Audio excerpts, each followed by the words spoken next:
Now for a movie rant break, One Up presents a movie rant break.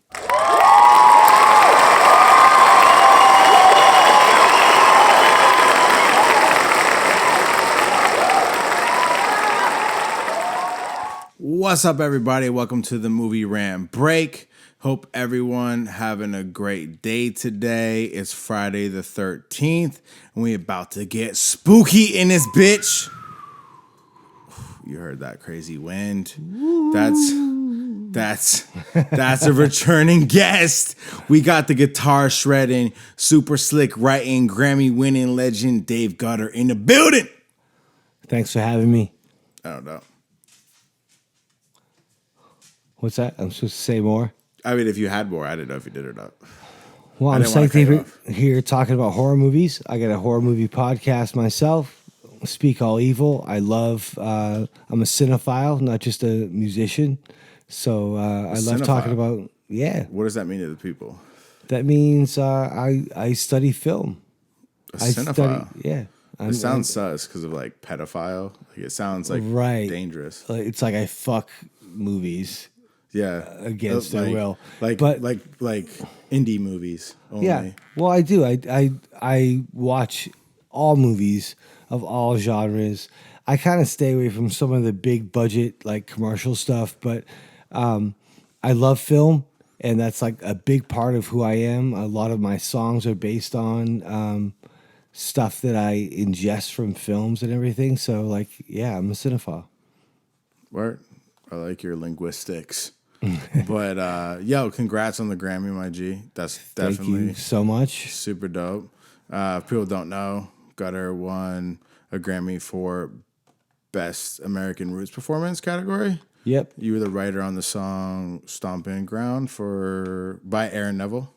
Yep. Does that sound right? Okay. Yeah, and the Dirty Dozen Brass Band. Word. It was a total surprise. I had written the song 8 years before. And a movie about the history of New Orleans music called Take Me to the River came out, and they used this song per Aaron Neville's recommendation that it be like the lead song of the movie and be like the main focus of it. And like a theme? It's like the theme. Yeah, it's like the overall message of the movie. The song itself is about Aaron Neville's life growing up in New Orleans around the music scene. That's why it's called Stompin Ground. It's about, the life and times of New Orleans as it pertains to, music and art. And so, that came out this year, Take Me to the River. And we got nominated and we won, and it was crazy. I didn't expect to win. And I went up and got the Grammy and all that, and I brought my daughter. It was amazing.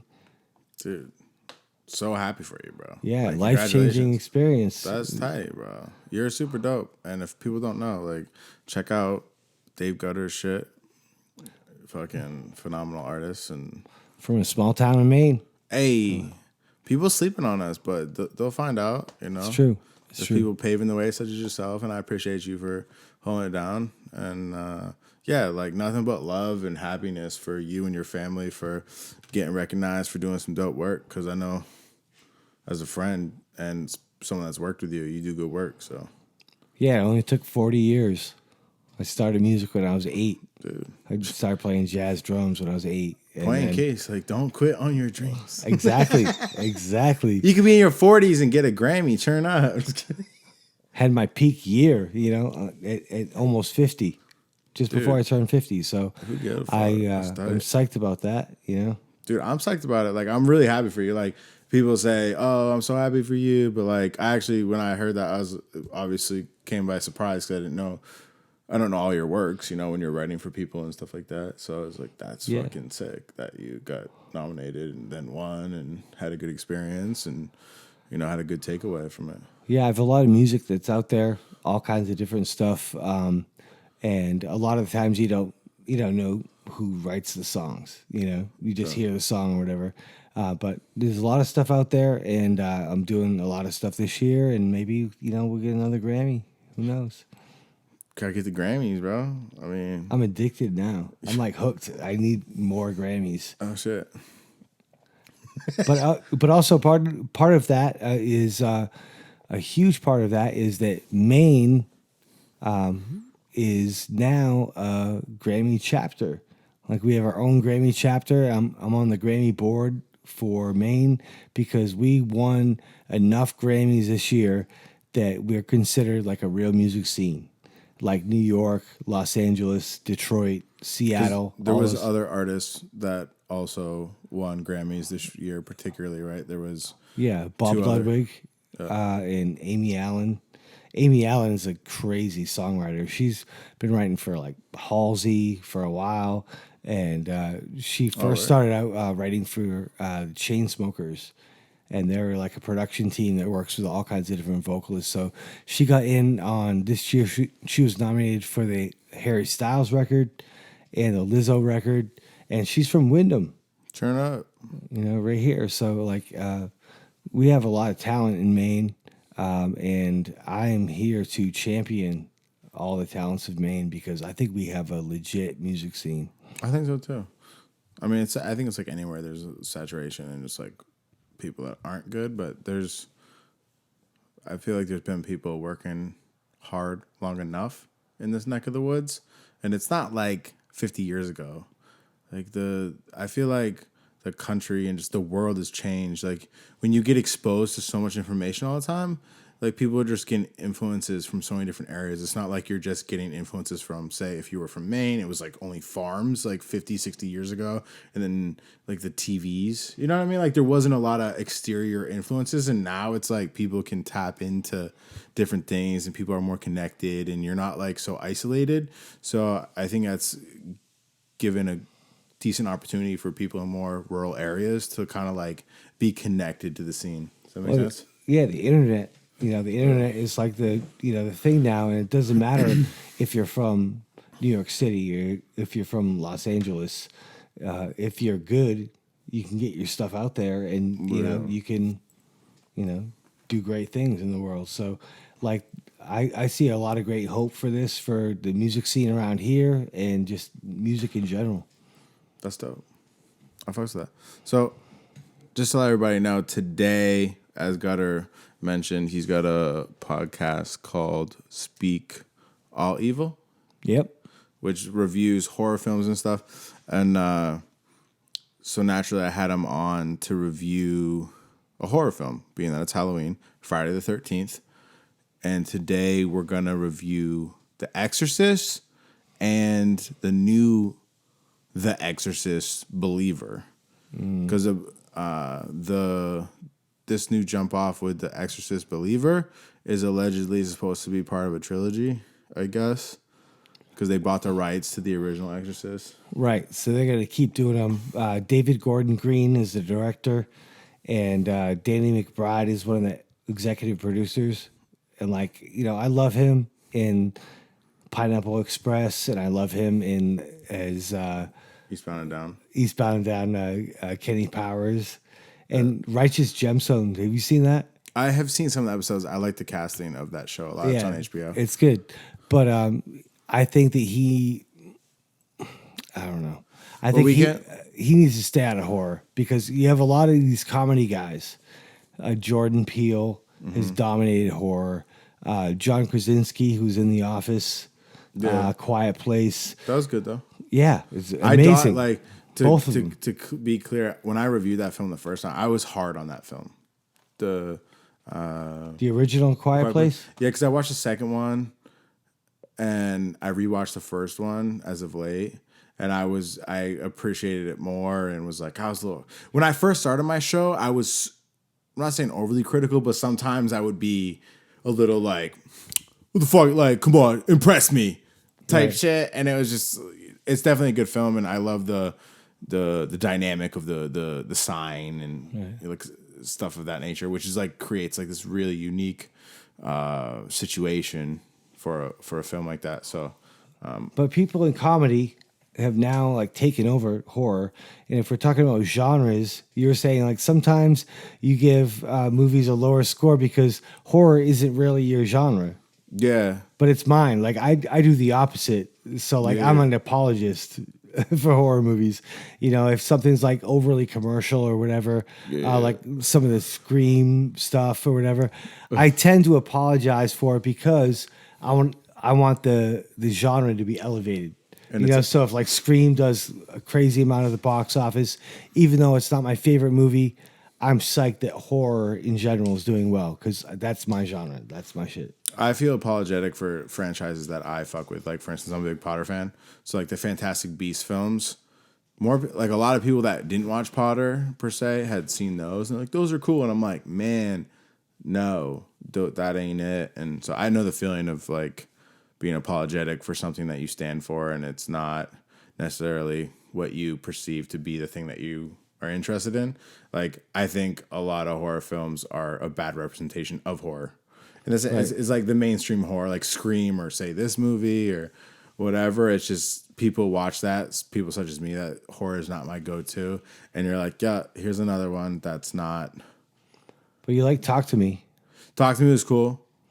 Yeah, like that was interesting. I had hella people on the internet, like clips I was posting, and they were like, I posted a clip about how they were praising getting possessed, and people were like, they were trying to emulate like drug using. And I was like, I understand that, but I'm saying like there still was like an emphasis on like, even if they were praising shooting up heroin, I'd be like, they kind of like were, yeah, at the end the motherfucker dies, but like sometimes people can be blinded to that moment.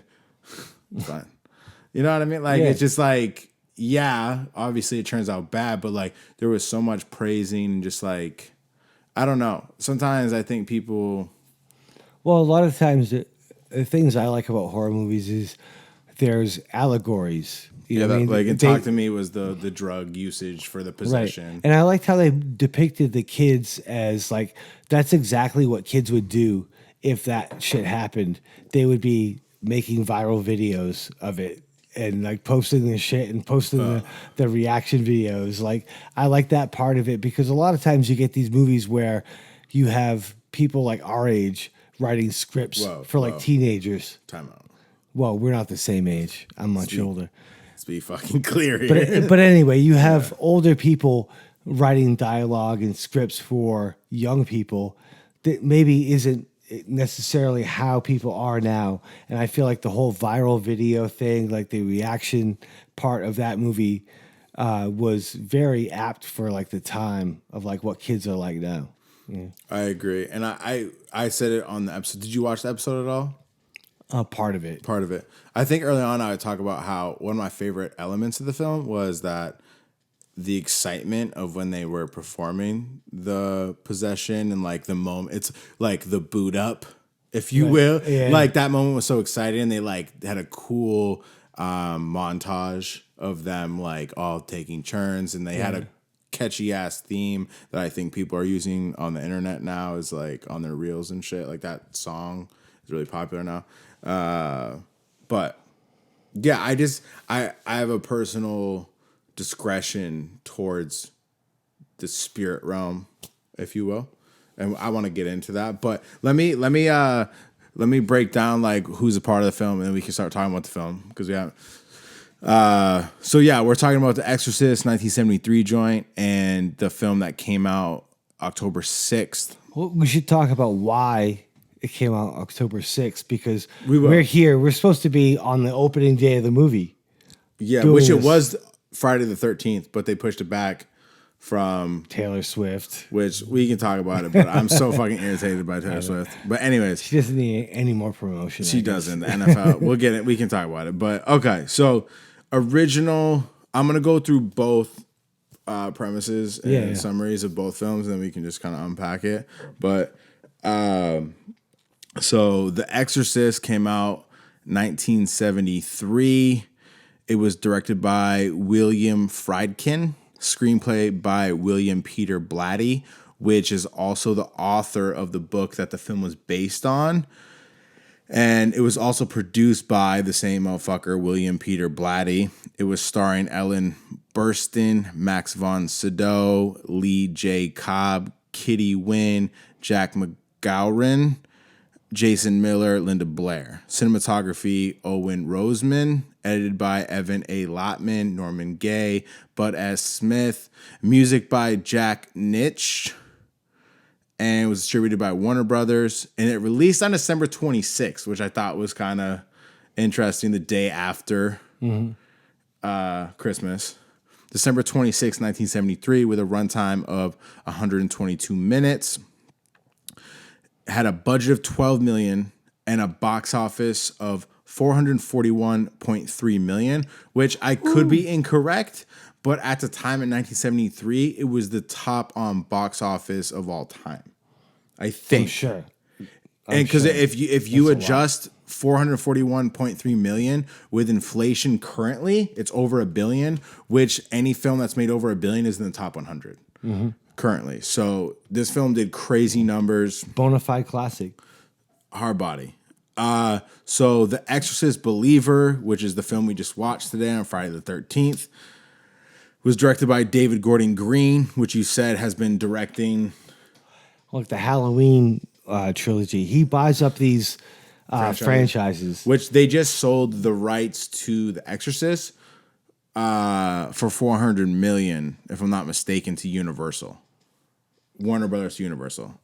So yeah, directed by David Gordon Green, screenplay by Peter Sattler, David Gordon Green, story by Scott Teems, Danny McBride, David Gordon Green, and it was based off characters by William Peter Blatty, loosely.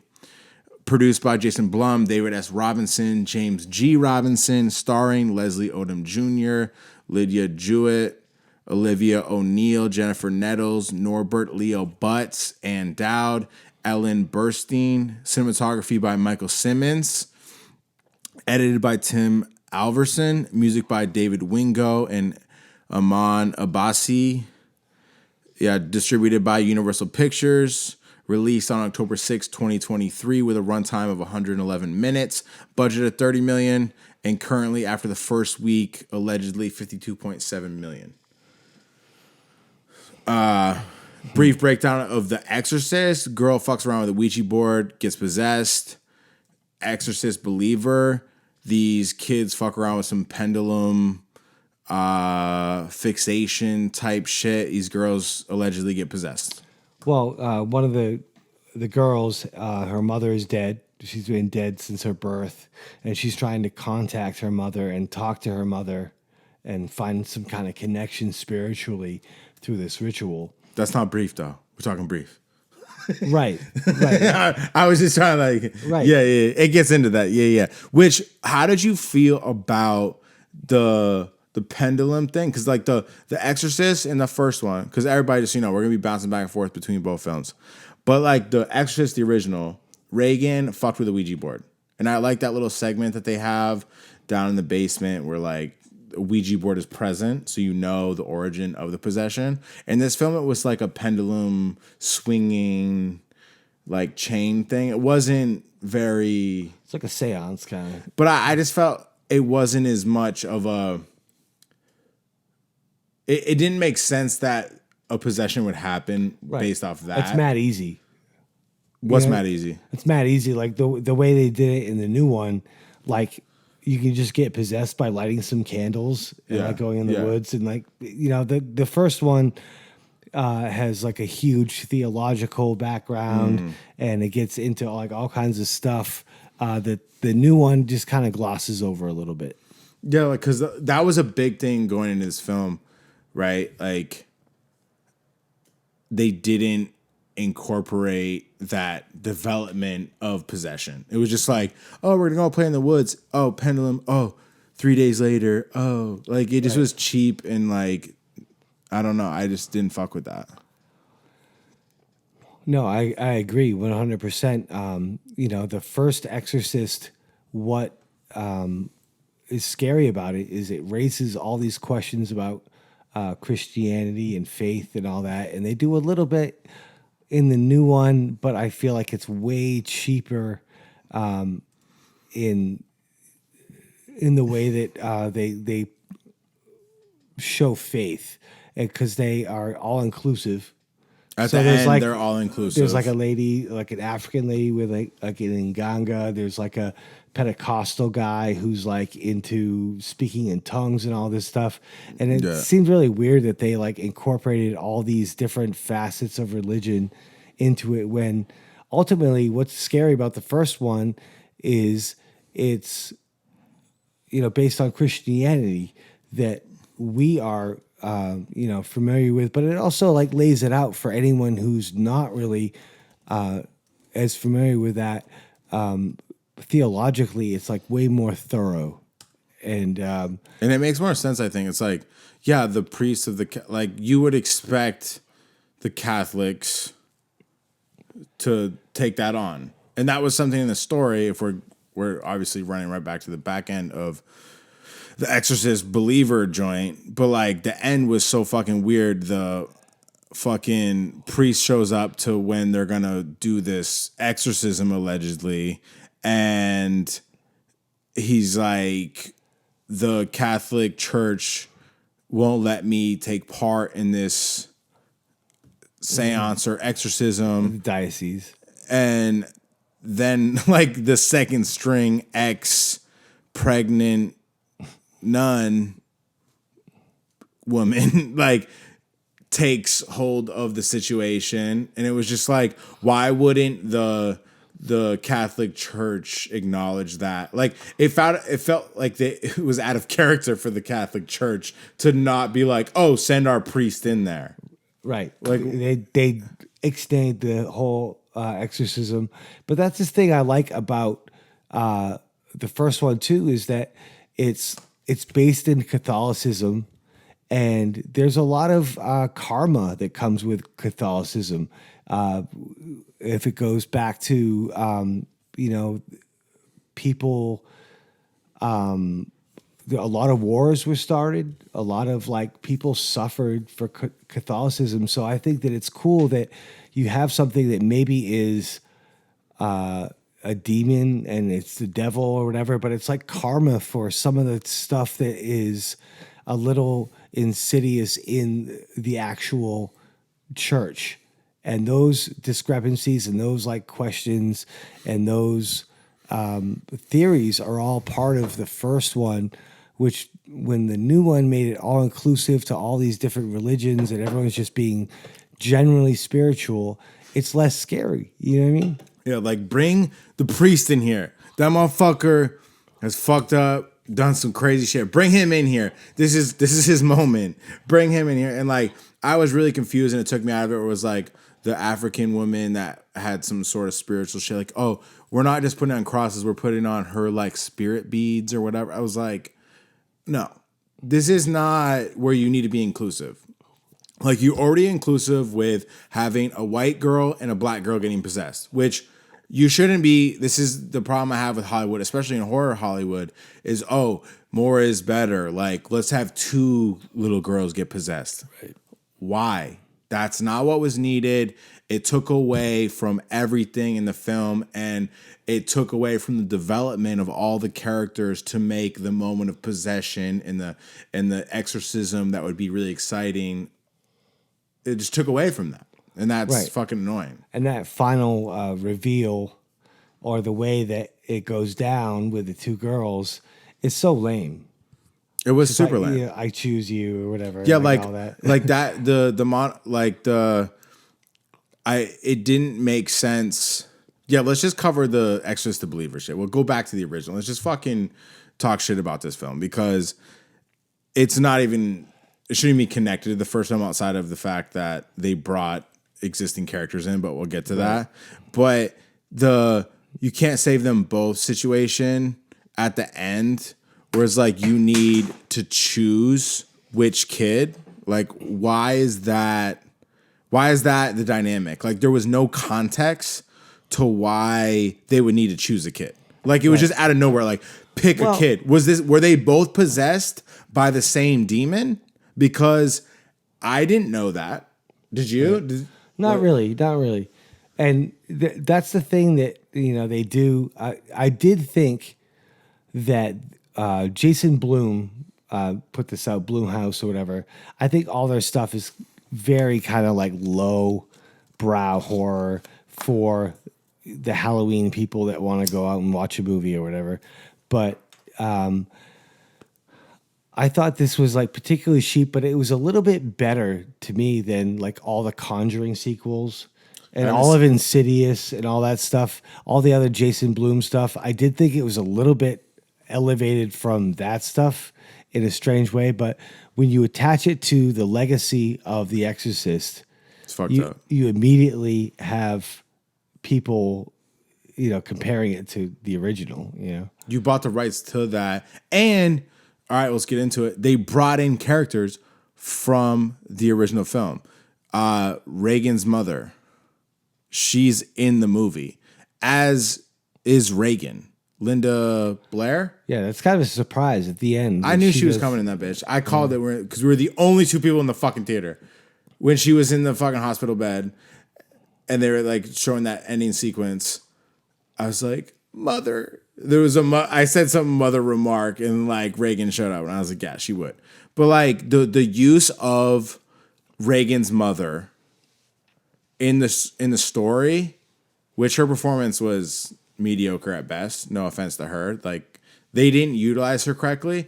And then they fucking just blind her from this stupid other little kid with the crucifix. Like she's in the room by herself. She gets stabbed in the eyes. Like, what a disservice to her character. She's been through the gnarliest exorcism of all time. And then this is what they do with the new age shit. They fucking destroy the old characters. Look at like Star Wars or fucking Potter or like any of these fucking franchise, like Lord of the Rings shit. They'll take old characters that we hold at high esteem and they'll fucking like destroy the character in the origin story of this reboot. And it's like, have you seen the new Star Wars shit? No. Like Luke Skywalker is just not Luke Skywalker in the new films, and it's atrocious. You can ask any Star Wars fan. But it's like, okay, horror-wise, you bring in Reagan's mother back, who has been through the gnarliest shit we've ever fucking seen, and she gets fucking murked with crucifix in the eye the first time she encounters she doesn't die. That was no, my but problem. like that would have been almost better than like blinding her. It was just like such a disservice to the character. I was like, this woman went through it before, and then you bring her in this movie. She's an author, okay, and then she goes to the scene of this kid that's possessed, and she just gets crucifixed in the eyeballs, and like then they start doing all these fucking random clips to her in the hospital bed, feeling like the transition of these kids, Right? Yeah. Like She's what connected to it. Yeah. like it was just so it was really a disservice, and I was pissed. But about at that point, I was, as a horror fan, I was like, all right, we're over 45 minutes into this movie. Someone needs to get. I turned to you and I was like, someone needs to die. Yeah. Kill somebody. This is a horror movie. It's supposed to be scary. And I know that a MPAA PG-13 rating, you can only kill 2 people. That wasn't R? I've researched this. It's R. It is R. It is R. It is R, but that doesn't mean that they were not pandering to try to get a PG-13 rating by only having 2 kills. Because you could only have 2 kills. That's not what you do in this film. This film Right. is like, I'm gonna just say it. I'm gonna get into it when we talk about the OG film, but let's keep shitting on this film because it's rude. I'm not even a horror guy. Like, does The Exorcist Believer anger you as a horror fan? Yeah, it's a classic. It's like you don't need to like mess with it, and that's all people do. The reboot of Texas Chainsaw was terrible. Like all the classics, people can't come up with new ideas, and they just go back to the old stuff. And if you can't do it better, like my friend was like, that's like if someone was like, oh yeah, the guy who made Superbad is doing a sequel to The Godfather. Like, it's not going to be good. You know what I mean? It's not going to be good no matter what, because you have these crazy legacies that you have to live up to. And, it just seems like pandering and trying to make a buck. And I know that that's what Blumhouse is all about, is just trying to get people in the seats in the cinema, and they don't care what they're serving up. Does it, as a horror fan, does it piss you off when you see shit like this? Yeah. And I tried to watch it today thinking it was not connected to The Exorcist. This is just a movie on its own. Like, I'm not gonna compare it to anything that came before it, and just watch it as a movie. And it was still very subpar. But then you put it in the legacy of, you said, your favorite horror movie of all time. You put it in those categories where you have, Texas Chainsaw Massacre, Halloween, which David Gordon Green fucking destroyed the Halloween franchise, not in a good way. All those Halloween Ends and Halloween Kills, they all suck. They're terrible. Danny McBride needs to go back to fucking making comedy, because we don't want this shit. There's some other comedians killing it, but you're not killing it in horror. You're destroying it. And they're buying these franchises that are legendary, and they have this legacy, like Halloween and The Exorcist. And you can't just like buy this shit up and like spurn out shit. People have high expectations for this stuff. Yeah, if you're gonna, The Exorcist, the original 1973, 50 years ago, and I thought the Exorcist Believer film movie was not scary, and the tone was way off from what I expected. Like, it was the original.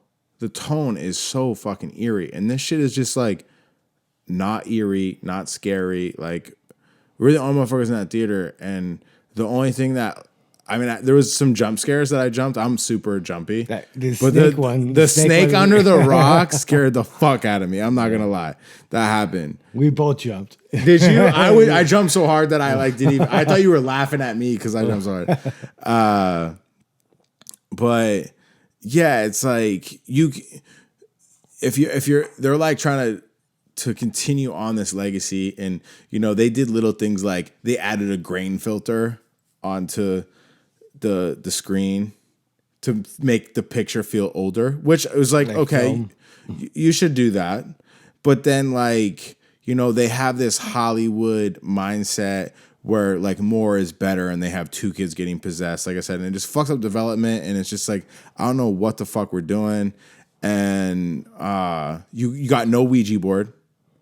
The Ouija board was like a staple. You need to have the Ouija. You got a pendulum. Like, why not have a Ouija board in the woods? Like, I was like, oh, this is about to get interesting. They're gonna like go to the woods and they got a Ouija board, but they had like a fucking like little necklace. Like, that's not spooky, because like no one does that. Like you said, like that's not. I know stories of Ouija boards flying across the room and shit from people, and like people they knew died and like crazy shit. I know people in my family that were fucking Ouija boards killed themselves. So like the fact that a Ouija board wasn't in this film fucking irks the fuck out of me. It's stupid. Is that fair? Like, did you not expect a Ouija board in this film? Ouija board aside, just like the whole possession in general was unceremonious. They barely did anything, and they're just like two kids after school in the woods, and they just light some candles and accidentally stumble upon a fucking possession. I thought the kids did great. The kids acted great. I thought that whole part was great, and I also appreciated that there wasn't any really bad CGI. And there wasn't there was like some weird smoke or whatever, but in these Blumhouse movies, you get this crazy black smoke that like morphs into stuff, and it's like really whack. And if we had some sort of like like CGI laser or whatever, that stuff didn't happen in this. So I did give it points for that. It didn't go to very stupid levels. It was just kind of overall kind of like boring and uneven. But I prefer that over like some manifestation at the end with the smoke that they did, and it like turned into some creature. It's like, right. I don't want that. Like, what made The Exorcist, the original, so freaky is you're like, this could happen. Like, this is how it would go. And this was just like not that. So, but I thought the kids looked great. I thought all the scenes where it was like the kids possessed talking to the camera and doing some fucked up shit, like that shit was good. The kids, and the father of Angela, the black dude. I thought he was a strong actor. I thought he did well. And I like their relationship. I liked the relationship too, and like it felt real, and that was great. But like everybody else in the film, including Reagan's mother coming in the film, everything was like clunky and forced, and I just was so not in tune with the scenario. Like they're trying to make you feel scary with the fucking end sequence, and I just was like, so they're possessed by the same demon. They gotta choose one. Like there was context that wasn't flushed out, and I was disinterested because I didn't care about the characters, and yeah, like it was nothing on the kids or Angela's father. Like but everybody else kind of sucked. Like it didn't feel like they believed what was happening. And it was just kind of lackluster, unfortunately. Because I like these possession movies are like this freakiest shit to me. Like people getting possessed, because I grew up in a home where like my mother was like to never fuck with a Ouija board. Like that was like off limits. And like I said, I've heard stories and shit, and it's the real thing. So when I watch films like that, I want to be like brought into that situation that I would never partake in and experience it. And I feel like the original Exorcist does this, and this one was like some like pendant, like necklace waving, like. Well, also in the original, like to me, the best parts of the original Exorcist were the parts where it was like, I can't believe they're making a child deliver these lines of dialogue. Bro. I can't believe a child is doing this kind of stuff. The whole like fuck my card. Yeah, we'll talk. Like that. That shit's crazy. Yeah, and like when you watch it, you're like, I can't believe they went there and had directed a kid to do this kind of stuff. There was none of that in this. The new one, it was completely void of that. It was very conscious of PC. PC not getting canceled, like just inclusiveness. Everybody's gonna have a turn to try to purge the demon. Exactly. Like, okay. Every religion. No, get the fucking Catholic priest in here. Like he the one. And then in this movie they brought him in and like they did some CGI where his neck break. It was like, okay. Like I don't know. It just was super. I was disappointed, because I want to get freaked the fuck out, and this shit just was. I wanted more what made the original great. Like the situation of someone getting possessed start to finish. I want to see developed characters in a fucked up exorcism with priests and all this other shit that they tried to do to like reinvent the wheel. Like this type of horror film, you don't need to reinvent the wheel. Do the same shit. Like that'll be fucked up. Like do almost the exact same shit. Shaking bed, like head churning, like you don't need to, like, this is one of those films that I think you can repeat and it's fucking still freaky as fuck. Well, the thing about The Exorcist is it's very polarizing when you watch it, like, just the way Linda Blair acts and the way they direct, the way William Friedkin, R.I.P., by the way, William Friedkin this year, he passed away. And he made one of the most legendary horror movies of all time.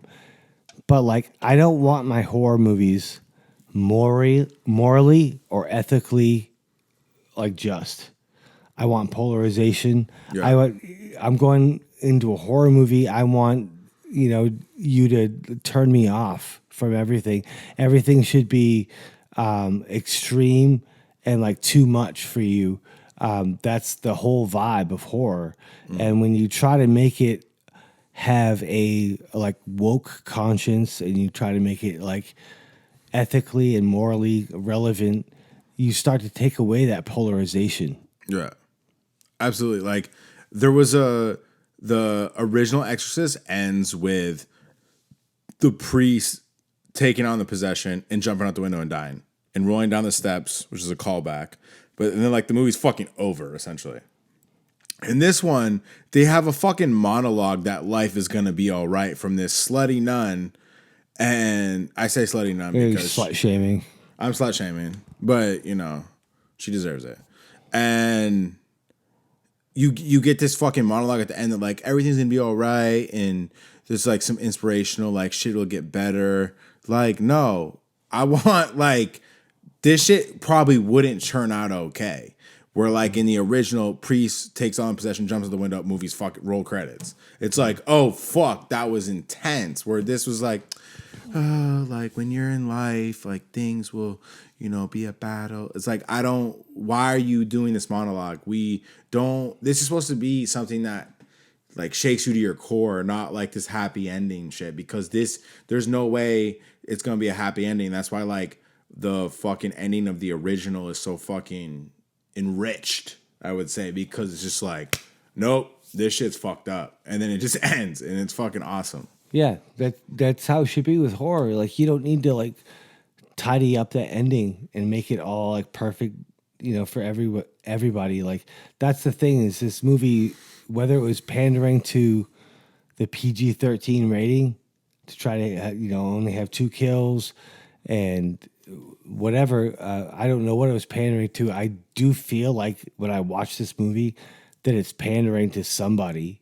You know what I mean? It's Which is like, why are you pandering in this movie? And there was like the Black Christmas remake. I don't know if you ever saw Black Christmas or the remake, but it did the same thing where it was like trying too hard to be socially conscious and to be relevant to the time. And I think when we take these old school movies and we try to like update them, that you can't think of like what's good for the time. You can't think of what's like socially relevant.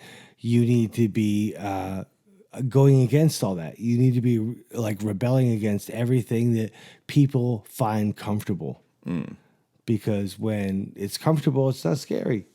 Like think about that. That's something I want to talk about with like the original is like the groundbreaking elements that they had in the film that had never been done. It was the most fucked up shit ever on screen. You got this like little girl saying the most iconic lines like "Your mother sucks cocks in hell," and then she's like stabbing herself with a crucifix and then shoving her mother's face in her bloody pussy, being like, "Lick me, lick me." Like, I just watched it a couple days ago and I was like, whoa. Like, I don't care who you are at any time of point and anything. Like, that shit's like, whoa.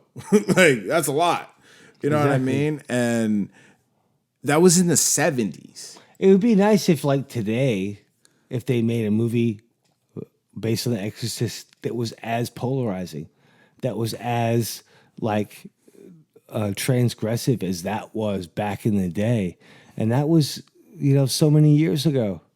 Like, we shouldn't be going backwards with horror. We should be pushing the limits. That's why, I was saying, like, the comedians make horror movies is because, like, a joke usually pushes the limits of your imagination. It pushes the limits of your, whatever, and, when you make horror, you should be not worried about being PC or being careful about things. You should be doing things that are jarring to people.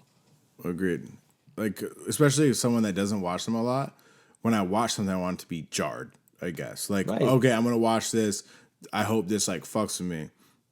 And, yeah, this film didn't do that for me at all. Like, the original Exorcist does, but, like, let me ask you, I want to ask a couple things. Okay. In the beginning of the film, of the Exorcist believer, when there's the we can't save them both situation, it's like spouse or baby. What do you choose? Well, spouse, because you can make more babies with a spouse if you keep, intercoursing. If you keep up the coitus, then you're going to be able to make more kids. I actually thought that this movie had a weird abortion like undertone. Yeah. Because of because the they'll whole get possessed and fuck your life up. Where the baby in the beginning was almost sacrificed for the mother, and then the baby lived and the mother died, which you didn't find out till later on. That was almost kind of interesting, but I felt like there was definitely like a sacrificial kid abortion message Word. underlying everything. I appreciate that. And like you could definitely perceive it like that. And Well, you appreciate that as a right wing to listen, my liberal. I have two wings. Right. Okay, that's how you fly. That's how I fly, baby. how you That's how I fly. Nah, like you could definitely perceive some like underlying tones of that. But I just curious you say I would definitely just like spouse it, hard body, like not You even can just make like more babies. not even just like that. I think almost of a selfish notion, like there's too much history, or I don't. It's a complex thing to unpack, but like I think naturally, like anybody would choose spouse. I think baby is like almost. I don't want to say I'm crazy right now, but maybe I will. Righteous choice, like you'd Right. pick it because you think it's the right choice. You wouldn't Right. pick it because you want to. Right, and I did like that part of the storyline. There was a lot of like almost moments in this movie. There was a lot of like opportunity to make it a little bit more interesting and a little bit more. It just played out a little bit like a Lifetime movie where It did, everything bro. like everything. Doesn't it with the monologue at the end for sure? Do you know what I mean? Like it was like Lifetime was like sometimes people get possessed, but it'll work out. Like I don't mean to cut you off, but like No. it was like Lifetime, and then they had the monologue at the end. It was like we're monologuing at the end of a horror film. Like what the fuck? One of the interesting things with this movie is they did no pre-screening of this movie. They didn't send it out for reviews or anything like that. So it just dropped. It just came out. Usually people want the hype behind that. So the fact that it just dropped kind of made me feel like they knew they didn't have, lightning in a bottle. And they were just like, we're just going to put it out because we don't want people to pan it before it comes out. Dude, this film had dumb shit top to bottom. Like, did you notice there was pointless frames where the most pointless frame that I saw in the movie? Do you remember like at the end when they were clearing out the area to have the exorcism and they showed the like Pentecostal pastor and some other motherfucker bringing out the top of the table and like setting the furniture outside? I was like, why are you showing us where they're putting the furniture? Like, I don't give a fuck. I Like, actually did notice that. That put it in the moment. garage. I don't give a fuck. Like, you already moved the furniture, but now there was like a 7-second like, like leaned the top of the counter from the dining table Right. on the side of the house. I was like, And when you see that kind of footage, you start to think that maybe it was like piecemeal together and they're like buying time to get to the reveal or whatever. hey, make this movie 90 minutes. Like, if it's not gonna be that good, like keep it tight. Like if I don't know, like that kind of shit was like dumb. And I thought it was funny. They tried so hard to appreciate and pay homage to the original film. Like in the original film, there's the priest who is an ex-boxer and he looks like fucking Rocky Balboa. And then naturally in this film, the father does like a boxing sequence, which I like appreciated it, but it was just another one of those like he's at the gym boxing. Like it didn't have any importance of development. Where like the priest was a boxer and now he's a priest and he's questioning his faith. And because he's an ex-boxer and he like had a dream and then it didn't work out. And, there was a little more complex dynamic where this shit was just like, all right, we're just like putting this in here. Okay. Like I did like the dynamic between the main character and the daughter, the single dad vibe versus kind of the way the other one was, where it was like the mom kind of dealing with everything. And I remember in the first one, the mom was like a celebrity. she's an actress. She was an actress, and she was kind of like dealing with her like own career and ego versus like helping her daughter, and that was kind of a torment of this. But I liked the new one. I will give it points for establishing a really good relationship between the father and daughter because you did care when things were happening to the daughter, you did care because of their relationship that they had established, and I thought that was a good Dynamic. choice. Maybe Yeah. one of the only good choices they made. There was like this movie wasn't outright terrible. Just if you're gonna take the title of Exorcist, I mean, even as a non-horror motherfucker, I look at that as like, you better bring some heat because I just watched The Exorcist a couple days ago. I'm not saying I lost sleep over it, but like weirdly enough, I wake up a lot when I go to sleep, and like Reagan came in like my conscience. It was like for whatever reason, because they're just like, oh, that was creepy, you know. And so I think it. And for the time, it pushed the limits of a lot of things. That's what I was It saying. pushed the Yeah. limits of like child actors and kids in movies and kids dying, kids being in peril. And the new movie, I think because it's in 2023, it took no risks at all. None. It took none. In fact, it went the opposite way, and it kind of like leaned into some of the health issues, some of the inclusive issues like race things, Religion. classism. But I don't think it should have done all that stuff. I think it was Absolutely trying not. too hard to do all that. Yeah, like if we jump to not talking more or less about the original The Exorcist that came out in 1973, like that movie is scary and sketchy. This film did not have it. And the development of characters was so strong within the Blair's family and the priest. Like the whole film, they're developing this priest. Like he doesn't even meet the other characters till like the last 45 minutes of the movie. It's a 2-hour film. But you're like, it's developing these characters. So like when they meet, there's like this moment of like, okay, you have this expectation and like something to happen. And like, there's like this adversity going on. And it's really intriguing. And it was really fleshed out and intriguing. It was fucking dope. It was. And I'm just over the whole thing where there's like a bunch of adults in a circle and they're trying to speak to the kid on the other side. And like, if it's a possession thing or it's a ghost thing or whatever, I'm just so over that. Cause like you were telling me off the show, you wanted to talk about, there's a lot of like possession movies, right? Because The Conjuring and like Insidious, it's about possession, correct? Right. And they do Usually the kids. element of like, are you on? Can you hear me? Like poltergeist shit almost. That's what I was just gonna say. That it goes back to Poltergeist. That's like one of the original moments where you're trying to communicate to the other side to like a kid that's like on some Run other- to the light. Run away from the light, Caroline. Is that run Yeah. away from the light? Is run away or run I to? don't know. I think it's because like that. There's that one chick in Poltergeist where she's like, "Tell her you'll spank her." You know where the line? Yeah, she says that.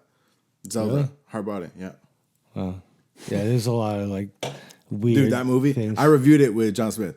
That movie is not scary. What, Poltergeist? Yeah, it is so much Well- inferior to The Exorcist. Well, when you watch it now, it is like you are a little bit younger than me. We established that.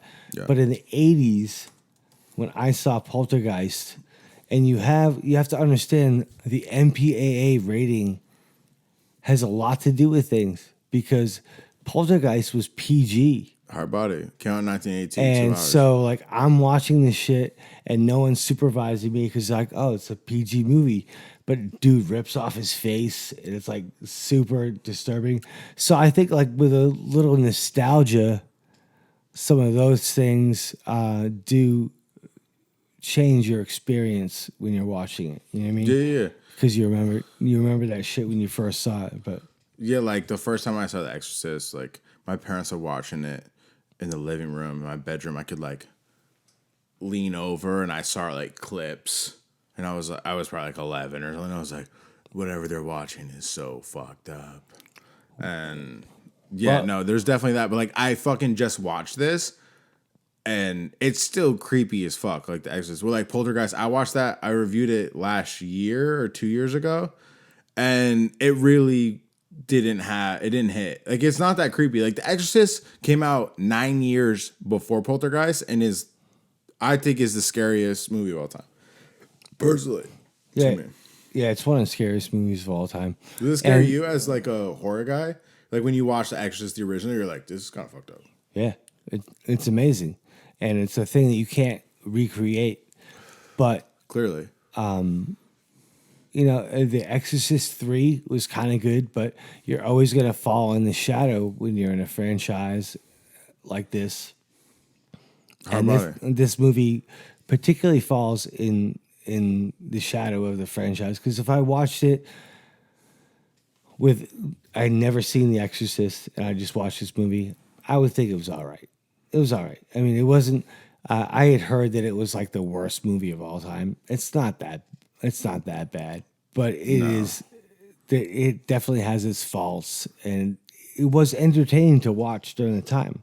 Like I sat in the theater, and from beginning to end, I was like, I'm watching a movie, I'm eating M&Ms, and this is a theater experience. Like I've straight up fallen asleep during some shit. I would bet you and we could direct a scarier Exorcist film. Oh, for sure. Like I would totally no. Oh Jesus, you missed. I missed. Did I talk about how the motherfucking priest was like Rocky Balboa? Yes, I did. Okay, weird. Because I thought it was like an uncanny resemblance, especially like the era. Because like when did Rocky Balboa come out, or Rocky rather?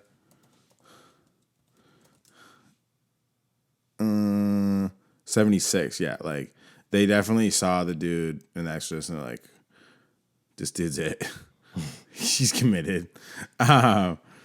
Yeah. So when I was watching the original Exorcist as a smoker, and I don't know if you pick up on this shit when you watch old films and how everybody smokes, like the doctors smoke and everything. I'm always like the doctor lights up a butt, he lights up a butt. And he's just like, he leaves the room where Reagan's at. He comes out to talk to the mother and just lights up a butt. Like, I'm like, word. I fuck with that. I'm mad that I missed that era. But, the original Exorcist came out, you said 76 or something? 73.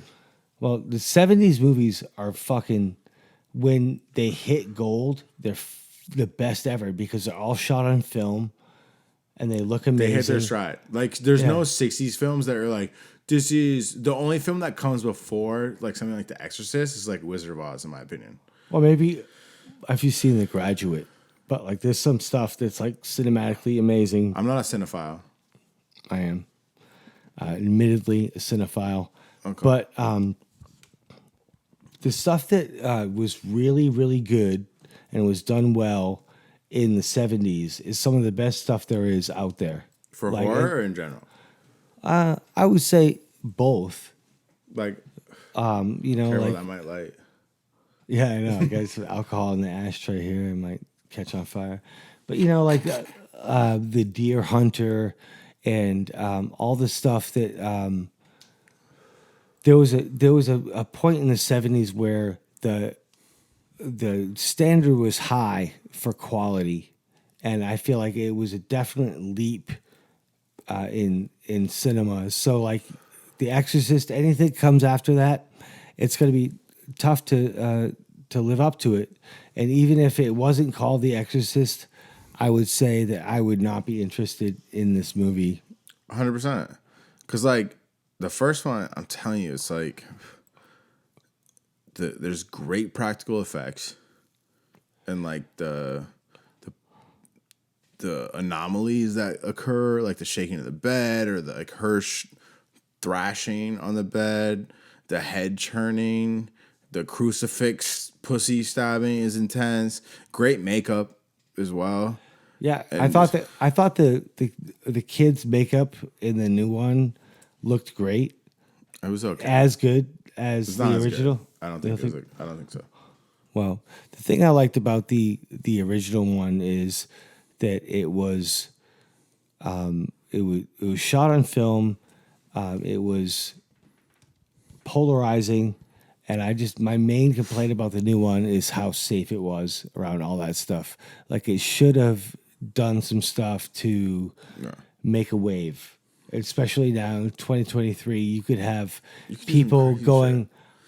crazy about their religious beliefs or their beliefs on abortion or whatever, and you could have like things lighting up and have a conversation about this movie. Like, this movie is not a conversation At all. it's not like a cultural impact like the first one was. Dude, it like was huge waves, dude. Like I said, it fucking top box office, and people were like, "What the fuck, dude?" Like the tone of that film is so intense. Like even if you watch it now, like I just watched it the other day, like it's so eerie, man, and like it's 50 years later, and it's still like, man, this shit's fucked up. So we got to the theater a tiny bit late.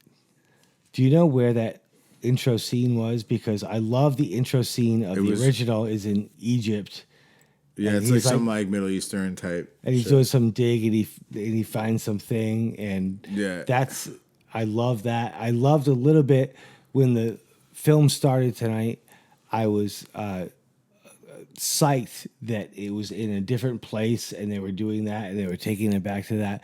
I did like it a little bit that they tied it into that whole traumatic experience with the mom dying and all that. Like that was good, but I don't know. It shouldn't have been the motive, which is what they Right. made it. And it's like, I don't know. Like I look at the original, I'm like, it still holds up. I didn't think it was cheesy when I watched it. There's a couple parts you can kind of giggle at, but there's some parts you cannot. Like the stabbing the crucifix in the vagina, like putting your mom in your vagina bleeding, like lick me. Like, come on. You're like that obsessed with that shit's because it's so intense and like your mother sucks cocks in hell. Like that's right. like so iconic and that's horror. Like you never had seen that shit. And I think that like being not a horror guy, when I watch horror films, I want to be wowed and like impacted. Right. And obviously people are like, yeah, that's what we watch it too. But I'm saying like, come on, like if I'm watching The Exorcist, like what am I about to be exposed to? It's a genre that pushes the limits. Yeah. And it should always push the limits. You know? And I feel like every time I watch horror films, especially in the past like 20 years, I'm always just disappointed because I'm basing shit off how The Exorcist made an impact on me. And even as an adult watching it, I'm like, Well, I would like to bring up a couple. We're talking about a movie and a reboot of a movie. Mm-hmm. There are some instances where the reboot does justice to it, especially in horror. I don't know how well versed you are, but you were talking about Poltergeist. The Poltergeist reboot was one of the worst I've ever seen. The Evil Dead reboots are pretty fucking legit. not familiar with it. Oh, you should watch the first Evil Dead reboot that came out. It's I think it's Fede Alvarez. I'm not sure, but it's really good. And there were some Texas Chainsaw Massacre reboots. The one with Jessica Biel. I don't know if you ever saw that one. Oh, is she in it? Yeah. Oh, word. That's a good look. That was great. So it is possible to pay homage to these classics and do a good job. It's not just like you're shrouded in this, legacy that you can't overcome. You can do that. You can have a fun time making reboots of horror movies, but this one is just cheap. And I'm so bummed that they bought the whole trilogy. So now we know we got 3 more, just like the Halloween. Yeah. Just like the Halloween thing, they bought that. David Gordon Green is the same guy behind that stuff, and it's fucking. I think he's gonna be out of business soon. Dude, we should try to make a horror film. I'll make some creepy shit. We talked about that briefly before. Like, Well, I wrote a horror book that would be really easy to make into a film. I fuck me in that shit. Let me ask you this: what do you think the best horror film of all time is? For me, it's Texas Chainsaw Massacre, The original. the OG. Yeah, because when I was a kid, I would turn it on, and I would start it, and then I would stop it because I was too scared. So as a result, the first 5 minutes of the movie have always been triggering to me, like psychologically, Right, crazy. because it goes back to my childhood. When I see things now or whatever, it doesn't have the same effect on me as it did when I was a kid. But for me, the original Texas Chainsaw Massacre is like super, super, super scary. Word. What's your favorite film of all time? 2001: A Space Odyssey. Okay. A big Stanley Kubrick fan. All right. Yo, quick fun fact of the original Exorcist film. So there was some creepy shit that happened. There was the death of 9 people that happened during the production of the original Exorcist. Right. 2 actors died and apparently other people a part of the production. Regan's house burned down, like her real house. And then, like, apparently they had a motherfucking reverend come through and perform a blessing on the set because the people part of the film were, like, shook. And there was also, like, a lot of injuries that happened on the set of the original Exorcist. Which the fact that just 9 people died during the production of the film Right. is alarming in itself. And Regan's house burnt down, and the other shit is like whatever. But like those are big. Well, there was what one the of the fucks. guys involved in the production. I forget what he was, but he himself went on to like murder people, and he went to prison for that. Sure. But a lot of the old horror movies, they have a lot of folklore around them. They have a lot of like fucked up shit. Because they went hard as fuck. Yeah. They did the real shit. Like, yo, so what's your take on Ouija boards? Like, I think I've tried to do some shit with Ouija boards with people before. you've used them? Yeah, and I don't know. I feel like it's just people wanting things to happen that happen, or it's subconscious or whatever. But I don't have too much belief in the Ouija board. That's fair. Have you heard any stories from your friends of shit like that? Not really. That's fair. Do you have any interesting ghost stories or stories pertaining to like Ouija boards? You said no Ouija boards, but like, is there any like interesting ghost stories that you got? I don't have any ghost stories, but and I also don't believe in ghosts. You don't.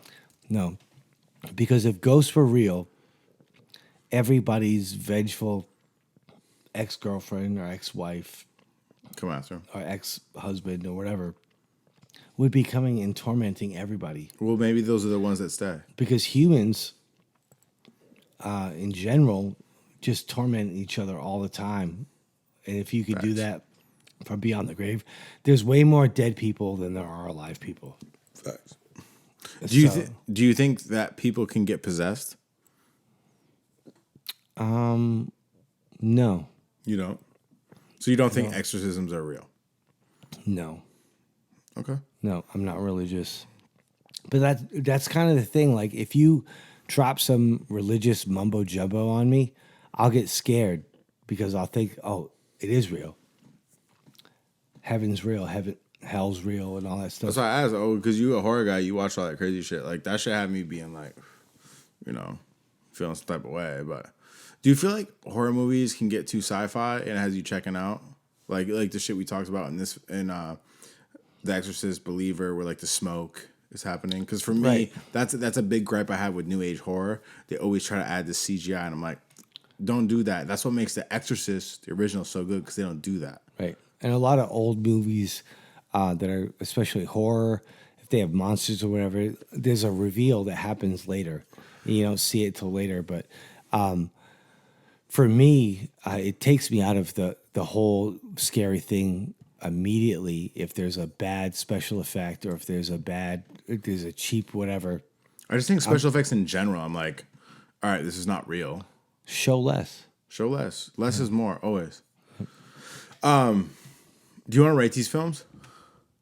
Or you got more to say? You can say more. I mean, I would rate them. I would rate. Wait, let me hit the reception of what the world has said about them. Okay. Because if you're ready, you ready? I'm ready. He's ready. He's ready. Gutter's ready. All right. So for The Exorcist, 1973 film, the reception of IMDb was 8.1 and Rotten Tomatoes is 78% approval. For The Exorcist Believer of 2023, reception of IMDb is 5.1 and Rotten Tomatoes is at 22%. Wow. Well, if we're talking about genre films, in the canon of horror, I would say The Exorcist, the original, is a fucking 10. I fucks with that. And I fucks with that. a Believer, I would give it maybe a 3.5. Ooh. Okay. Just because it had a few redeeming qualities. As a Blumhouse production, it didn't go to some crazy, stupid CGI shit. I respected that, and it some of the imagery was scary. We had some jump scares that we jumped to. The snake under the rock was crazy. Right. Because I thought it was going to be a girl. I thought that one of them was going to be under there or a clue or something. And it was a snake. That was a cheap thrill, but I did like it. But, It's the best scare in the movie, honestly. Yeah. The most interesting part was the snake under the rock, hard body. Yeah. I would say going to the theater and seeing a movie, it did keep my attention the whole time. So it gets points for that. You know what I mean? But as far as the overall cinema rating of this movie, it's very low. It's not even... I was kind of hoping it would be so bad that it's good, because I heard that it was bad by a lot of people. I was hoping there would be like Showgirls or Mariah Carey glitter kind of situation where it would just be so over the top bad that it would be entertaining. Like campy. Yeah, but it wasn't. It wasn't that. Yeah. So you're hitting The Exorcist with a 10. I'm so glad you did a 10. I'm not a horror guy, but this is the highest horror rating I'm ever going to give. It's an 8.3. Okay. It's the original. Because you're not a horror fan. Yeah, like I think I said on the show before, I was like, it's 8% or it's 8 points objective, 2 points subjective, but it's really like 7 objective, 3 subjective. So like 8.3 for the original. Like I feel like I could show you some horror movies that would get you into that upper echelon of. if you got something better than Exorcist, by all means, I'd love to watch that. The Exorcist Believer, I'm gonna give it a 4.1, which is higher than your rating, which is interesting. But I was just gonna show some love. Like cinematography at points was cool, and like there was some acting that was all right, and I think, yeah, it's okay. I had no problem with any of that stuff. Like it's not a cheap movie.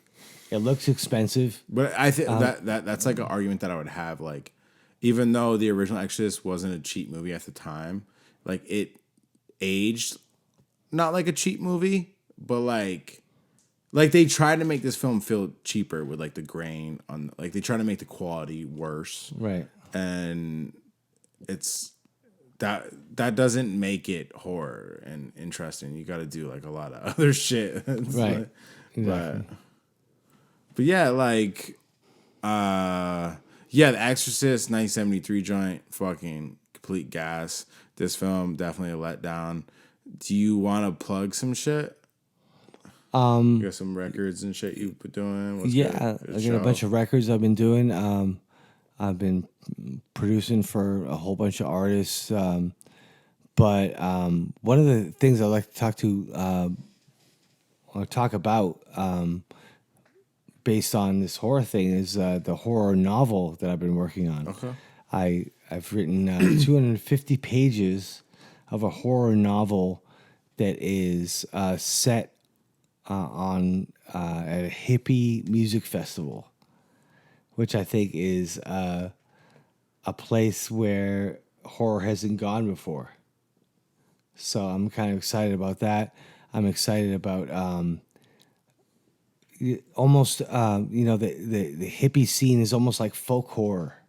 You know what I mean? And you have these, in my story anyway, you have these like trust fund kids, and you have these like straight hippies. So you have these really desperate people, and you have these rich people, and they're like, my dad's gonna kill me.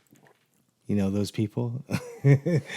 But yeah, I've been doing that. I've been doing a bunch of writing for a whole bunch of artists. Some of it I can't talk about, but it's very exciting, and I hope we got more Grammys and Oscars and EGOTs on the way. Emmys. What's the EGOT? Yeah, Emmy, Grammy, I didn't mean to challenge Oscar, Tony. Yeah, that's the thing. you. Oh, you want to get a Tony? I don't even know how you get a Tony. I think it's. I think you have to make a play. sitcom, yeah, or a play or something. It's plays and shit. I think. Excuse us. People are listening. They're like, these motherfuckers are stupid as fuck. No, but like, where can people like tap in if they like? What's your hub? Do you have a website? No, not really. I would just say like go to YouTube and just put in Dave Gutter and like check out my visual album and all the Rustic records and everything. Word. All right. Word. All right. Well, dude, I 1000% appreciate you coming on the show. I hope it was dope. I had a great time. Thank you. Word. So I hope everybody appreciated this episode. We're doing like the compare and contrast to the Exorcist and the new Exorcist Believer joint. And yeah, I hope people fucked with it and let us know what you think. Say what's up in the comments or whatever. And yeah, I appreciate everybody listening to the episode. I will check you next episode. Later.